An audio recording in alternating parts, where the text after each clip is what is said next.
cat in the wall, eh? Okay, now you're talking my language. Do you ever drunk Baileys from a shoe? Oh, great. Thanks, Mother, for replacing the baby aspirin with LSD. How much you want to make a bet I can throw a football over the mountain? All right. Welcome into the View from C-Deck after what shouldn't be a Chicken Little week, finally.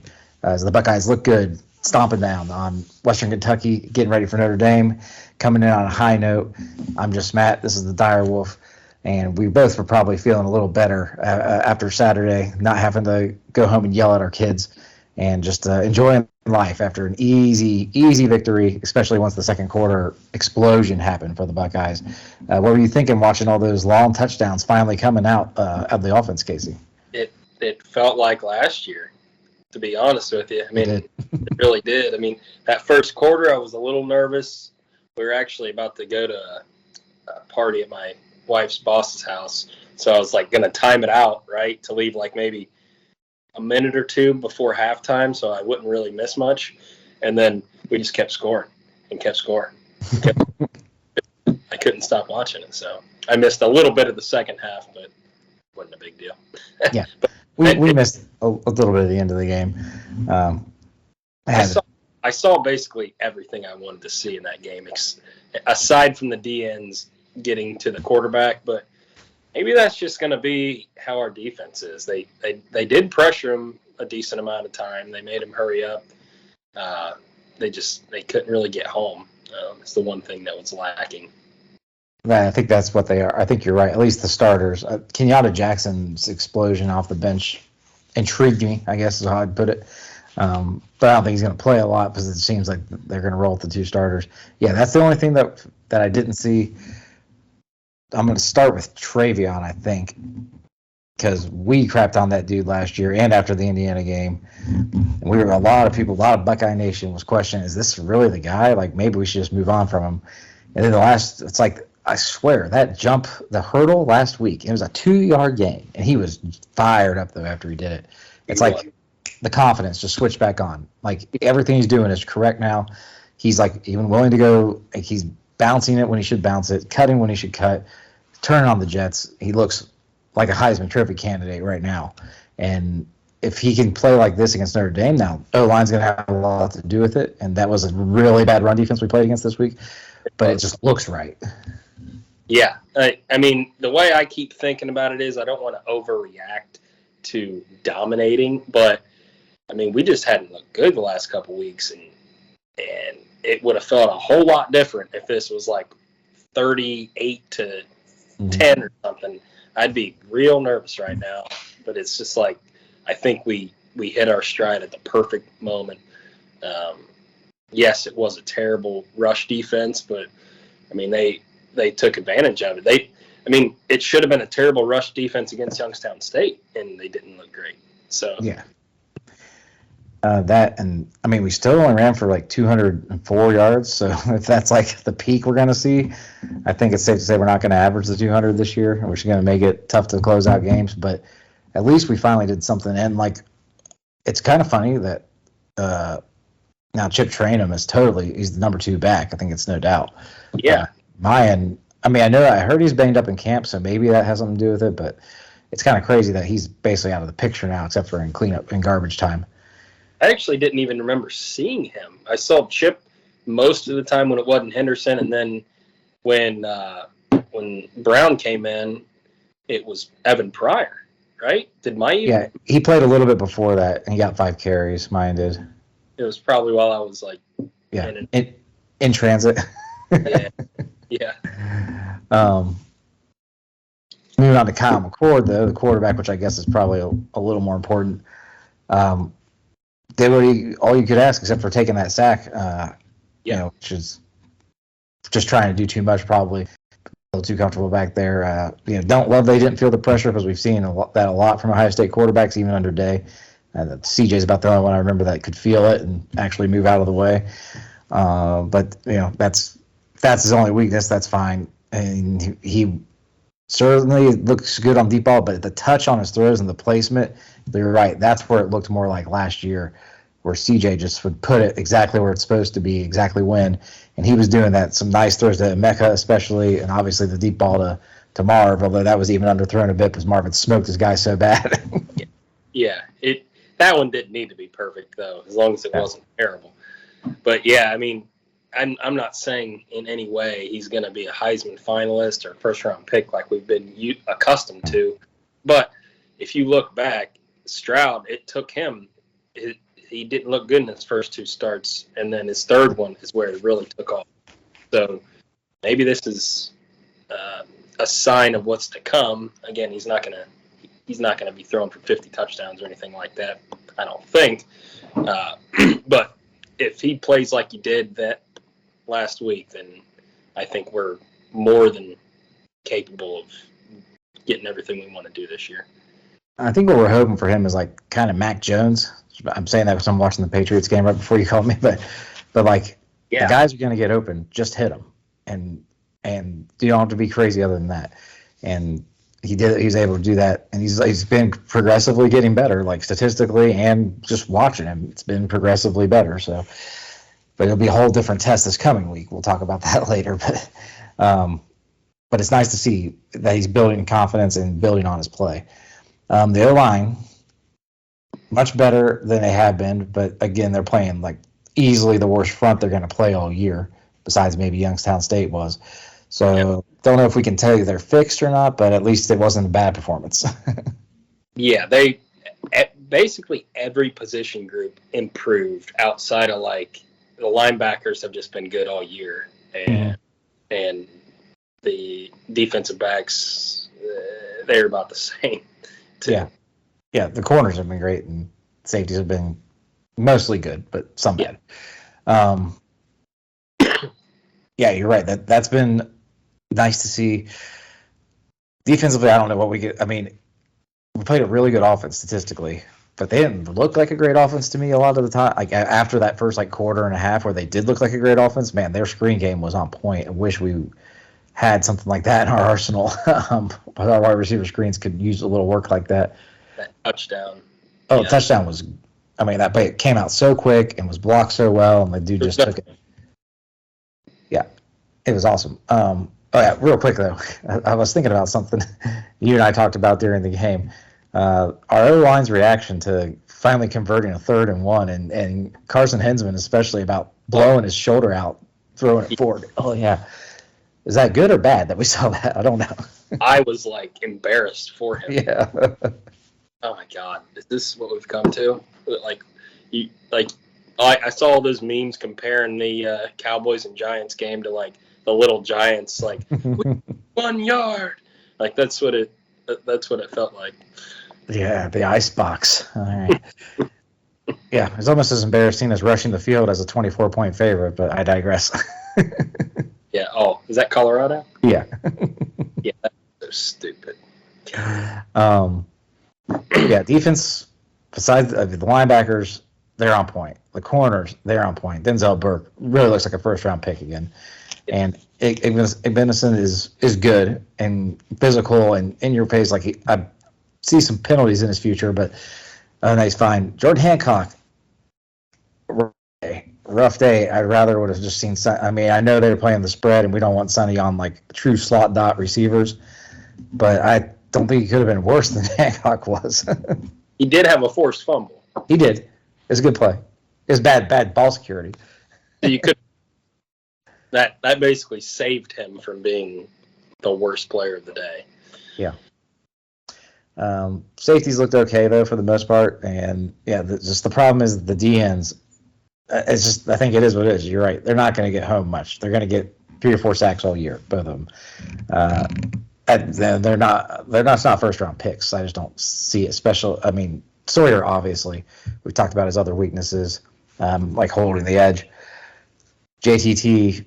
He does a lot of other things well besides versus the passer, kind of like Zach Harrison did when he was here.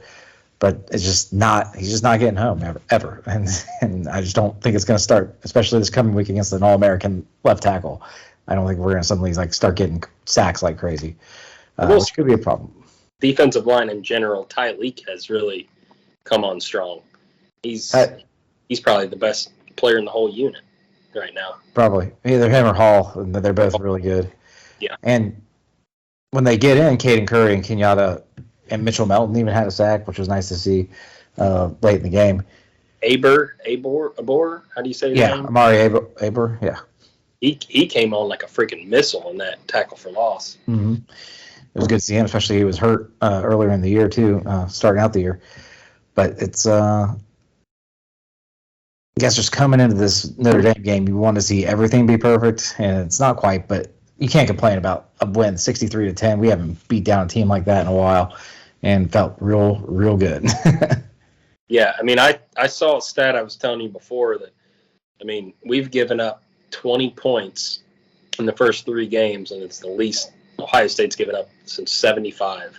Like, that is insane. Right. And then plus Western Kentucky, that was the least points they've given up or that they've scored since 2021. So, I mean, they're not playing a whole lot of big dogs, but they played like Bama, I think, last year or the year before, and I mean, giving up 10 to them is a big deal, I think. It's solid. And after 3 weeks, we're the number 3 total defense, number 2 scoring defense in the entire country. We are fortunately behind scum in both those categories, so we barely by a yard on yardage. Notre Dame, though, is the 4th rated in yardage, and they're like 15th in points given up. So perhaps a defensive battle coming up here, and we'll go ahead and move on to Notre Dame. Saturday in South Bend, Ohio State, 3-point favorites as of now. Remember, at the beginning of the season, it was like 10. 3-point favorites now. I was 3.5 this morning, and I was tempted to throw it down real quick. A little money on Notre Dame, I'm not going to lie, because I think this is going to be like a lower scoring-ish type game with the clock rules, and I think both teams will coach more conservative than normal. I know we will. Because they've shown that unless it was Georgia last year, he tends to in these big games. Mm-hmm. And plus, it's on the road, first real big road. Like Indiana is not a real road game. Ohio State takes over their stadium every damn time. Maybe we will Saturday though. I was hoping to have Greeny on for this because he's our resident Notre Dame fan, but he's got COVID. So. What do you see there? So you're going to take the place of Greeny, so pretend you hate your life and you hate your kids real quick. And maybe it's not that hard to pretend. What do you see? First thoughts coming into this game? Over under 54, by the way. I'd hit that under hard, although that the ass this past week. But I don't think anybody expected us to score 63 points. But I'd hit that under hard. I see a defensive battle. I almost see it like similar to last year, to be honest. I mean, that's like what was it, 14-10 going into the fourth quarter, I think. Yeah. Something like that. Like, it was a game the entire time. Mm-hmm. I don't know if it'll be that low scoring, but I could see it being 24-21, something like that. I don't know. I think the big dogs are going to hunt as far as Harrison and Ibuka. I don't know if Henderson's going to get going or not because of the line. If he does, we're going to kill him, I think. If our run game gets going, if Henderson has a big night, we're going to dominate. But I really don't see that happening. I think the defense saves our asses. I really do. They kind of did last year in this game. I think we won a really close one, low scoring. I'm going to say right now like 24-21. Yeah. Last year's game was probably the best the pass rush looked all year, to be honest. Now, against if you've seen what Tommy Rees and the quarterbacks have done that left Notre Dame last year, it ain't good. So maybe we were just playing really bad offensive coordination and line play or quarterback play last year. But that was the best I remember them looking all year, besides maybe Penn State when JT just played out of his gourd. Georgia. And Georgia. Georgia, they were good, but not all the time. Yeah, I think you're right. I said 27-24 when I was talking with Mike to get his thoughts, but I don't see the pass rush getting home. Joe Alt's going to be a top 10 draft pick almost for sure in a weak tackle class too, and our pass rushing going to get there. Hartman right now leads the nation in touchdown passes, is like second, I think, in guys who actually have attempts in quarterback rating, or third in quarterback rating. He's basically like right up there with Penix and Caleb Williams and the kid from Oklahoma, Dylan Gabriel, like in every top stat. Like they're the top in like every single stat out there right now. So not going to be easy against him, but they haven't played great defenses yet, and they don't have a ton of skill at the receiver position, and our DBs have been sticky. So I think that's what helps us keep them in check a little bit. But this is the first real passing game that they've had since Brady Quinn. Yeah. And the other thing that concerns me is that pass rush you were talking about. Like, we don't really get home, but we pressure quite a bit. And Reed, last week, he was making a lot of good decisions. He was getting the ball out of his hand quick when he needed to. He was feeling that pressure, which this is another, like, seventh-year freaking quarterback against. Like, somebody like Aller at Penn State, who's, first-year starter, he might not feel that pressure much. But this guy, I don't think we're going to get home, because we're going to pressure him, but I think he'll make the right decision most of the time. I think I've watched him. Yeah, he's nimble in the pocket. He's not a statue. He doesn't.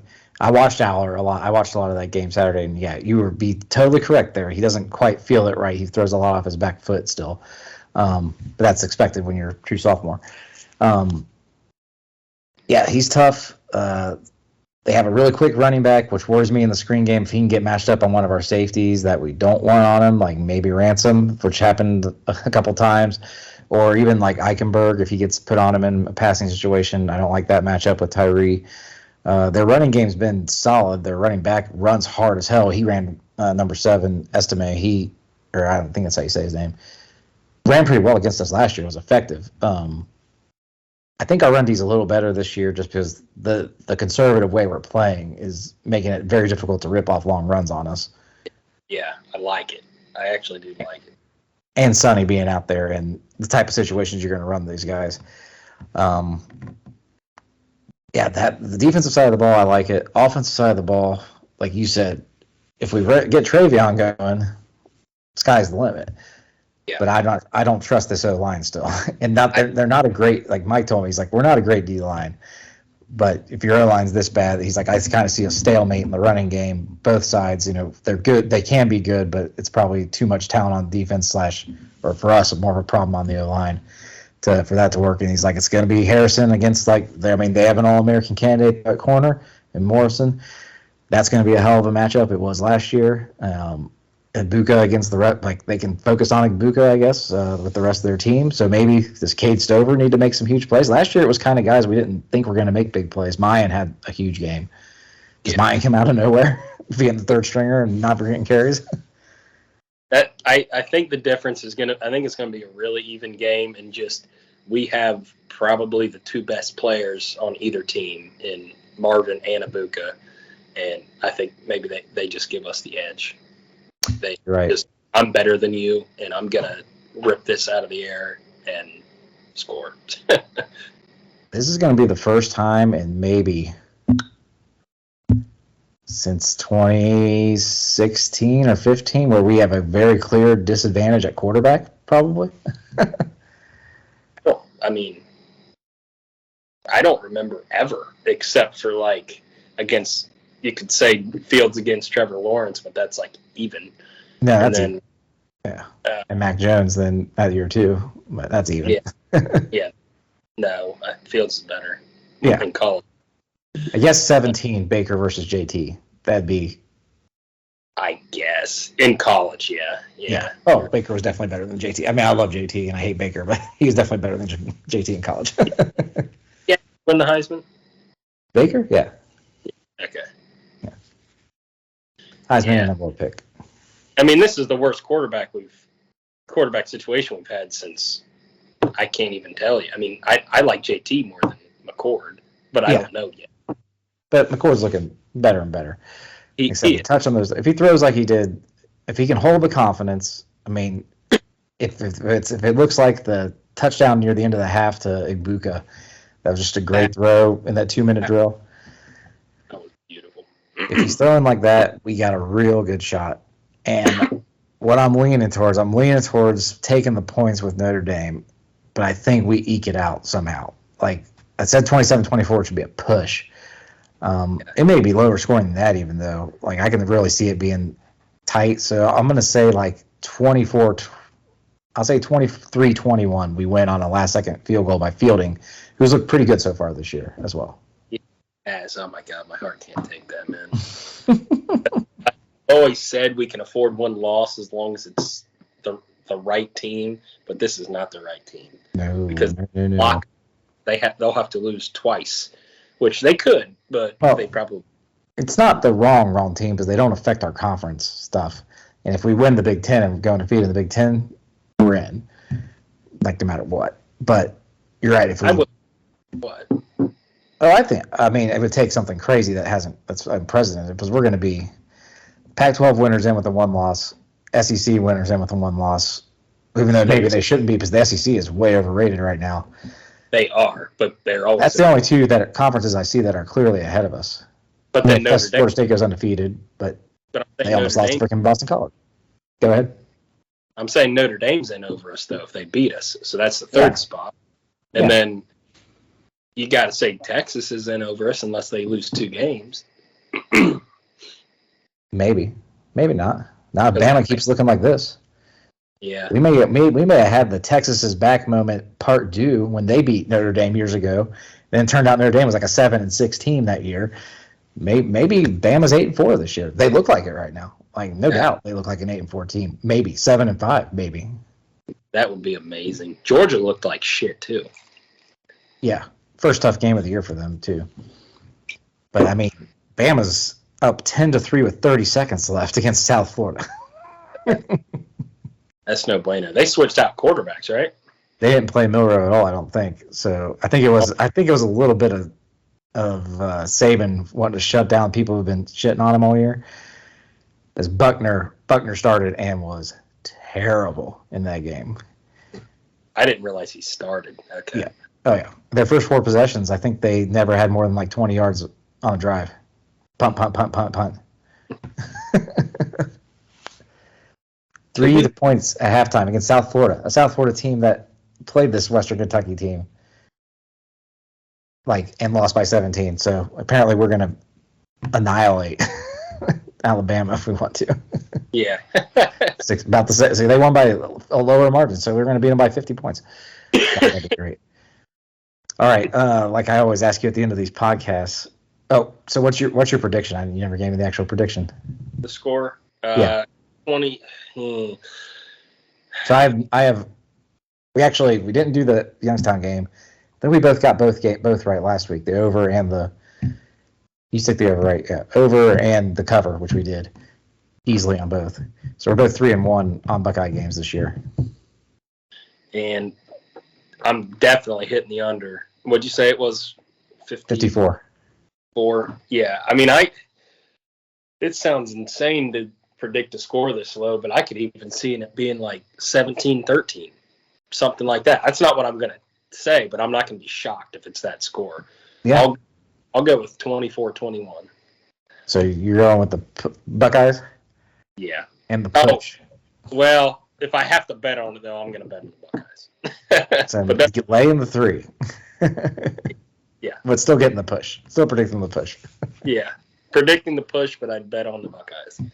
All right. And as we always do now, national championship hopes. Up, down? I mean, obviously not down. Up, sideways? That's all you got. Only options this week. They're for sure up because, I mean, I was thinking it the whole time that, Day's track record, the offense isn't going to just suck out of nowhere. Right. You know what I mean? Like, it's going to come along. And then the defense has actually been playing better every week, I think. The offense, too, has been getting better every week. And then you look across the country, and there's not really a dominant team. Like, it's kind of wide open. Alabama, they're out of it. Georgia didn't look good. Texas, which I predicted in our betting podcast, was going to not look great against Wyoming after that high of pounding Alabama. Mm-hmm. I mean, the Pac-12's looking the best, but they're going to beat each other. Yeah.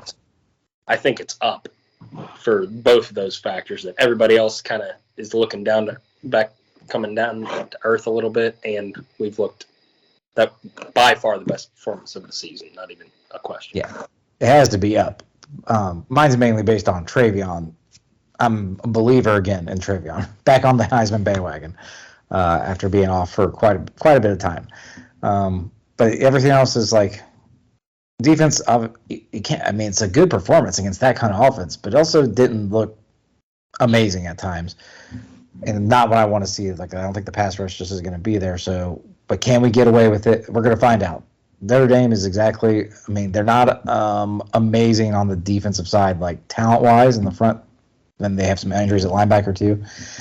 But if we can at least move the ball, if Trayvon gets 100 against them, I'm going to have confidence that we can win out, except for maybe the two big ones. But I have much more confidence that the 9-3 ain't going to happen. Yeah. And the defense outscored Western Kentucky, actually. I meant to say that earlier. They did. Yes, they did. It was fun to see a fat man touchdown again. I always love it. It was amazing. Freaking, was it Chambers that had it slip right through his hands? He should have had the touchdown, but we fell right on it. Yep. All right. Well, that'll do it for this podcast. Thanks for joining us. Like, subscribe. People that are coming out of nowhere new, thank you for coming. And we will see you guys next time. Hey, guys. Whoa, big gulps, huh? All right. Well, see you later. A rich man's world.